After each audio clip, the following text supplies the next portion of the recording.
Assalamualaikum warahmatullahi wabarakatuh. Bismillahirrahmanirrahim. Alhamdulillahirabbil alamin wa bihi nasta'in wa ala umuri dunya waddin. Wassalatu wassalamu ala asyrafil anbiya'i wal mursalin sayyidina wa maulana Muhammadin wa ala alihi wa sahbihi ajmain. Amma ba'du.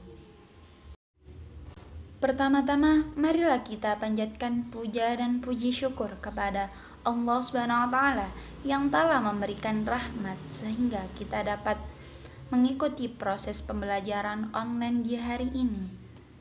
Sebelum itu, izinkan kami untuk memperkenalkan diri.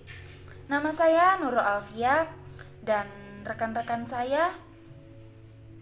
Kenalkan, saya Kusnul Fatimah dengan NIM 060207200034. Nama saya Muti Sorofani dengan NIM 060207200038. Pada kesempatan kali ini, kami akan menyampaikan materi presentasi yang berjudul Kedudukan dan Peran Guru serta Peserta Didik dalam Pendidikan Islam. Pengertian dan fungsi guru dalam pendidikan Islam. Guru adalah orang yang memberikan ilmu pengetahuan kepada anak didik. Secara leksisal, guru dapat diartikan sebagai orang yang pekerjaannya atau mata pencahariannya sebagai pengajar. Sedangkan dalam Undang-Undang Republik Indonesia Nomor 20 Tahun 2003, Sistem Pendidikan Nasional menegaskan bahwa pendidikan merupakan tenaga profesional yang bertugas merencanakan dan melaksanakan proses pembelajaran, terutama bagi pendidik di perguruan tinggi.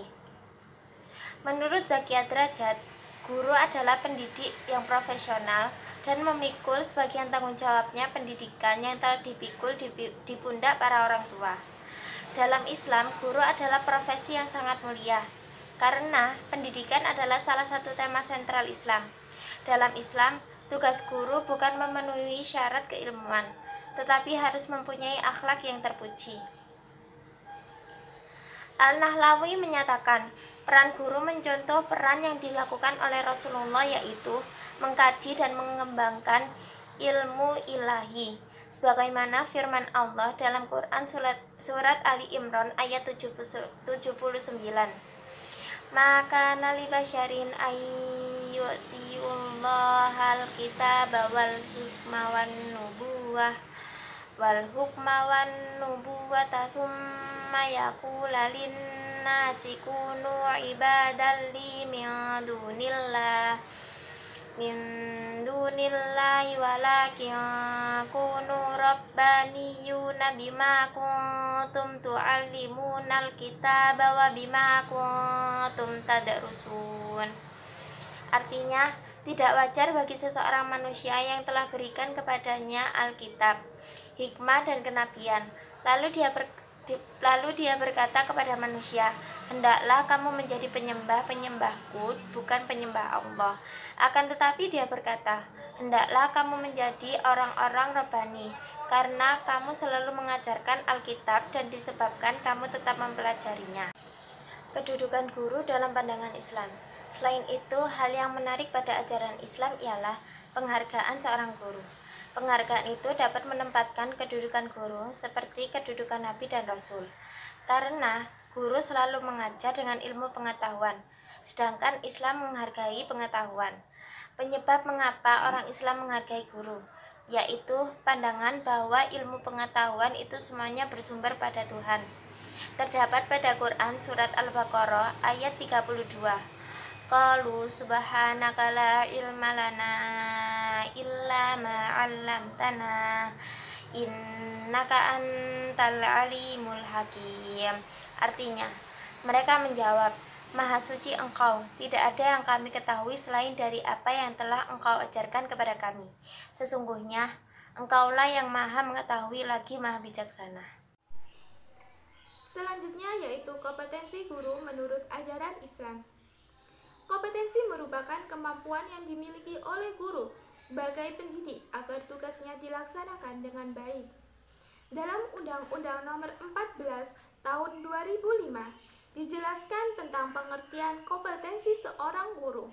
Kompetensi adalah sebuah pengetahuan yang harus dimiliki oleh guru atau dosen dalam melaksanakan tugas keprofesionalnya. Sedangkan menurut Yusr Yusman, kompetensi diartikan sebagai kewenangan guru dalam melaksanakan profesi pendidikannya. Kompetensi guru dikelompokkan menjadi 3 bagian, yaitu kompetensi dalam bidang kognitif, kompetensi dalam bidang efektif, dan juga kompetensi dalam bidang psikomotorik. Kompetensi dalam bidang kognitif dapat diartikan sebagai kemampuan intelektual pengetahuan mengenai cara menilai hasil belajar siswa, serta pengetahuan yang lainnya. Kompetensi dalam bidang efektif, yaitu kesiapan guru terhadap berbagai hal berkenaan dengan tugas profesinya. Kompetensi dalam bidang psikomotorik, yaitu kemampuan guru dalam berbagai keterampilan ataupun juga perilakunya. Sebagai peraturan pemerintah Republik Indonesia nomor 19 tahun 2005 tentang Standar Nasional Pendidikan pasal 28 ayat 3, dijelaskan 4 kompetensi guru, yaitu kompetensi pedagogik, kompetensi kepribadian, kompetensi profesional, dan juga kompetensi sosial.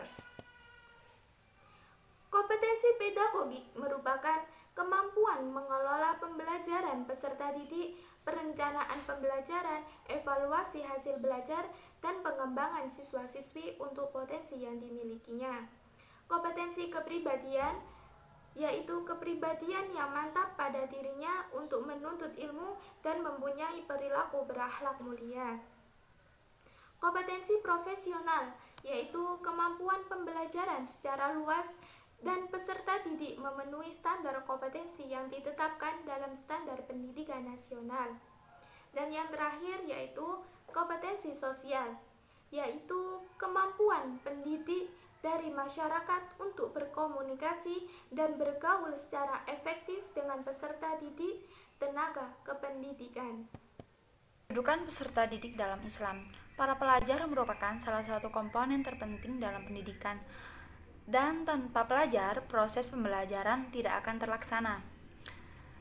Peserta didik yaitu 1. Peserta didik sebagai subjek pendidikan. 2. Peserta didik sebagai objek pendidikan. Pengertian peserta didik sebagai subjek pendidikan.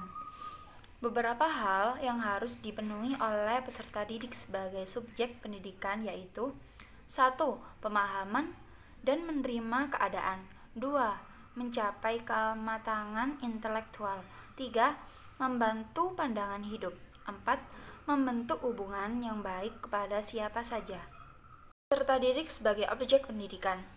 Peserta didik dipandang sebagai objek jika dilihat dari sifat manusia, sebagai makhluk sosial yang selalu membutuhkan manusia lain.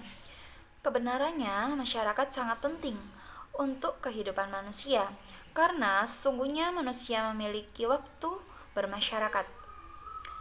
Hal ini merupakan wujud implementasi dari kedudukan manusia sebagai makhluk sosial yang secara harfiahnya selalu membutuhkan orang lain dalam kehidupannya. Salah satu contohnya yaitu dengan adanya organisasi kemasyarakatan. Tugas guru dalam Islam. Pada dasarnya, guru dalam Islam yaitu memiliki siswa dengan cara mengajar, membimbing, memberikan motivasi, dan dengan cara yang lain, agar tercapai perkembangan yang maksimal dengan nilai-nilai Islam. Muhammad Mutahibban Nafsi mengatakan, tugas guru adalah sebagai warisan al-anbiya yang mempunyai arti membawa misi rahmatan lil alamin, yaitu ajakan agar manusia berperilaku kepada Allah agar memperoleh ilmu yang bermanfaat. Tugas guru dalam Islam. Seorang pendidik bukan hanya sebatas profesi saja, namun mempunyai tugas untuk menyebarluaskan ilmu bermanfaat. Suatu saat nanti akan memetik pahalanya. Sebagaimana dijelaskan dalam hadis yang berbunyi, Bismillahirrahmanirrahim. An Abi Hurairah radhiyallahu anhu anna Rasulullah sallallahu alaihi wasallam idza mattal insanu in qata'a anhu 'amaluhu illa min thalatha shadaqah jariyah, aw ilmi yunfa'u bi, aw waladin shalih yad'u lah. Rawahul Muslim.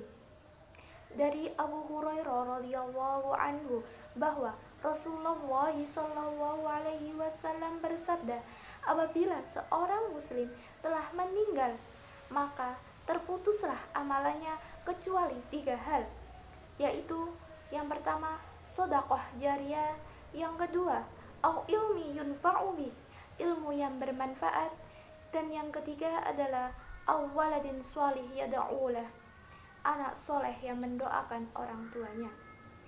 Rawahul Muslim. Sebagai seorang pendidik juga mempunyai tugas khusus. Tugas khusus seorang guru ialah sebagai pengajar. Sebagai pengajar, guru bertugas untuk merencanakan program pembelajaran, melaksanakan program yang telah dibuat, dan memberikan penilaian kepada peserta didik setelah tugas yang diberikan terlaksana. Yang kedua, sebagai pemimpin.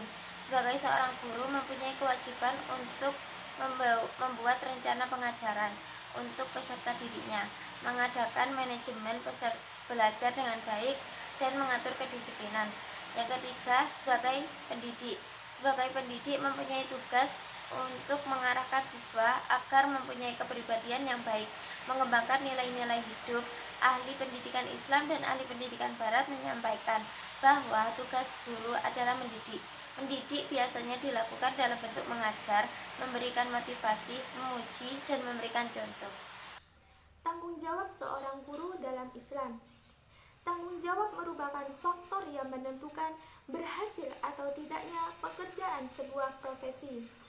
Seorang guru mempunyai tanggung jawab untuk melaksanakan tugasnya dengan baik, tepat, dan juga bijaksana. Tanggung jawab yang diterima oleh guru dalam mendidik yaitu untuk mencerdaskan peserta didik dalam ranah intelektual, emosional, dan juga spiritual yang sesuai dengan tujuan pendidikan nasional atau tujuan pendidikan Islam. Ali Mudrofir menyatakan terdapat 6 hal yang berkaitan dengan persoalan tanggung jawab seorang guru dalam pengembangan profesinya. Yang pertama yaitu tanggung jawab dalam upaya pengembangan kurikulum. Yang kedua, tanggung jawab dalam pembina hubungan dengan masyarakat. Yang ketiga, tanggung jawab dalam pengembangan sebagai profesi. Yang keempat, tanggung jawab sebagai administrator kelas. Yang kelima, tanggung jawab guru sebagai pembimbing. Dan yang terakhir yaitu tanggung jawab guru sebagai pengajar. Berikut merupakan penjelasan dari masing-masing tanggung jawab dari seorang guru. Yang pertama yaitu tanggung jawab dalam upaya pengembangan kurikulum. Tanggung jawab ini cenderung menekankan posisi guru sebagai figur penting dalam melaksanakan kurikulum di tingkatan satuan pendidikan. Maksudnya, seorang guru harus mencari gagasan baru atau ide baru. Tanggung jawab yang kedua yaitu dalam bidang membina hubungan dengan masyarakat. Tanggung jawab dalam membina yaitu menempatkan posisi sebagai lokomotif yang dapat menjembatani hubungan sekolah dan masyarakat dalam pembangunan pendidikan. Contohnya, mengadakan kegiatan sekolah untuk memperingati hari besar keagamaan dan juga hari besar kenegaraan. Seperti bisa mendatangkan para ulama, polisi, tentara, dan tokoh-tokoh pejuang kemerdekaan yang nantinya bisa menjadi pemateri yang memberikan materi kepada peserta didik. Tanggung jawab yang ketiga yaitu mengembangkan sebagai profesi. Tanggung jawab ini menekankan makna profesi guru sebagai panggilan jiwa. Makna guru dituntut untuk selalu mencintai, menghargai, menjaga, dan juga meningkatkan kualitas profesinya. Seorang guru harus bersungguh-sungguh, tidak sekedar sebagai pekerjaan sampingan saja. Dan seorang guru harus paham tentang perkembangan atau perubahan yang terjadi di dalam pendidikan, sehingga bisa mengupgrade ilmu pengetahuan. Tanggung jawab yang keempat yaitu sebagai administrator kelas. Tanggung jawab ini secara substansial menekankan kedudukan job description tambahan guru dan mengatur dan mengelola tata laksana proses pembelajaran di dalam kelas. Contohnya seperti mengatur absensi, kelengkapan sarana dan prasarana, alat-alat kelas, dan yang lainnya. Tanggung jawab yang kelima yaitu tanggung jawab guru sebagai pembimbing. Tanggung jawab ini dilihat dari aspek teoritis, menekankan pada tugas guru memberikan bantuan kepada peserta didik dalam memecahkan masalah yang dihadapinya. Contohnya, dalam memberikan bimbingan tambahan bagi peserta didik yang mengalami kesulitan dalam pembelajaran. Tanggung jawab yang terakhir yaitu sebagai pengajar. Tanggung jawab ini cenderung menekankan guru dalam merencanakan dan melaksanakan pengajaran. Dalam tugas ini, seorang guru dituntut untuk memiliki seperangkat pengetahuan dan juga keterampilannya. Dari penjelasan yang telah disampaikan tadi, dapat disimpulkan bahwa guru adalah orang yang memberikan ilmu pengetahuan kepada anak didiknya. Setiap guru harus mempunyai kemampuan sebagai pendidik agar tugasnya terlaksana dengan baik. Guru mempunyai kompetensi yang baik dilihat dalam bidang kognitif, psikomotorik, dan juga efektif. Selain itu, guru juga mempunyai kedudukan, namun peserta didik juga mempunyai kedudukan, yaitu sebagai subjek pendidik dan juga objek pendidik. Artinya, dalam pendidikan, guru dan juga murid saling berhubungan satu sama lain dengan baik.